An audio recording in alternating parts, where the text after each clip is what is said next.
Bupati Banyuwangi yang dalam hal ini hadir secara virtual, yang saya hormati Wakil Bupati Banyuwangi Pak Sugiran, yang saya hormati Forkopimda Kabupaten Banyuwangi, yang saya hormati para pejabat pemerintah dari Provinsi Jawa Timur, yang saya hormati dan teristimewa tamu undangan yang kebetulan hadir di tengah-tengah kita, Bapak Bupati dari mana?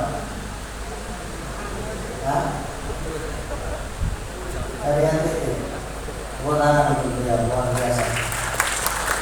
Yang saya hormati para SKPD, para camat, lurah, kepala desa, seluruh Banyuwangi. Yang saya hormati juga para wartawan media yang pada mengajukan dan hadir pada kesempatan kali.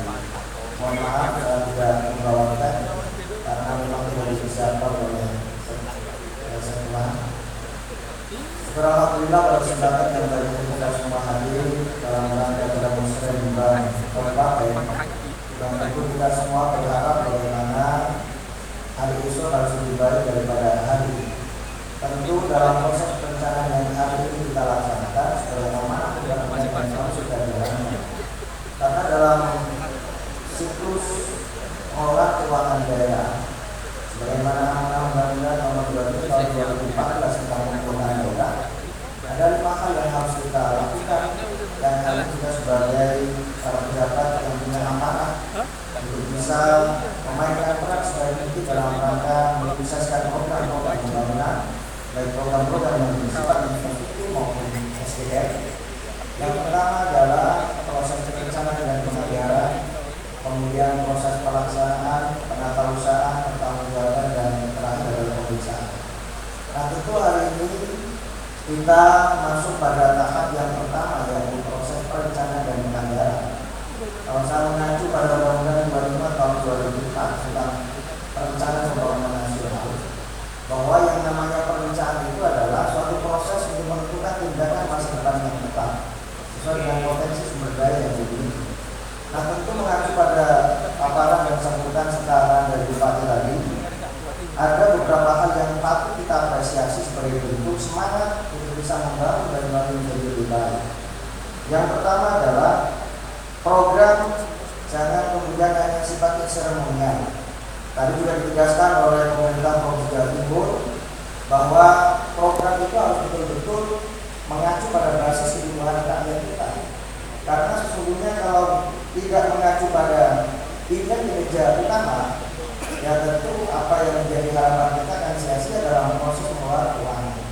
Jadi indeks kinerja utama ini tentu ada indikator yang serius harus kita pikirkan, mulai dari benefit dan impactnya. Sejauh mana manfaat termasuk juga dampak yang kita bangun, baik itu urusan infrastruktur maupun urusan SDM.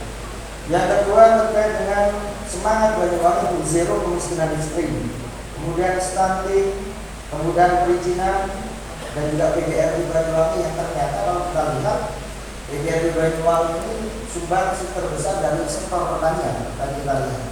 Namun kalau kita lihat di Banyuwangi masih banyak petani yang hidup terutama perusahaan pupuk. Nah, ini mudah-mudahan dalam proses perencanaan ini ada arah yang sekiranya untuk bisa mengalokasikan anggaran dalam proses bagaimana membangun di sektor pertanian ini lebih maksimal. Oleh sebab itu, titik tekan yang tadi disampaikan, Banyuwangi ini pertumbuhan ekonominya di angka 4,43%. Yang mudah-mudahan dengan semangat sinergi antara legislatif maupun eksekutif ini bisa memaksimalkan kita untuk bisa membangun Banyuwangi yang lebih baik. Karena sesungguhnya APBD bukanlah tujuan, tapi APBD adalah instrumen atau alat untuk bisa mensejahterakan rakyat. Sehingga kalau saya sampaikan dalam kesempatan baik ini, pemerintah itu ibarat rumah tangga yang harus selalu sinkron antara suami dan istri. DPR ini ibarat istrinya, bupati ibarat suaminya, dan kalau selalu tidak sinkron, maka yang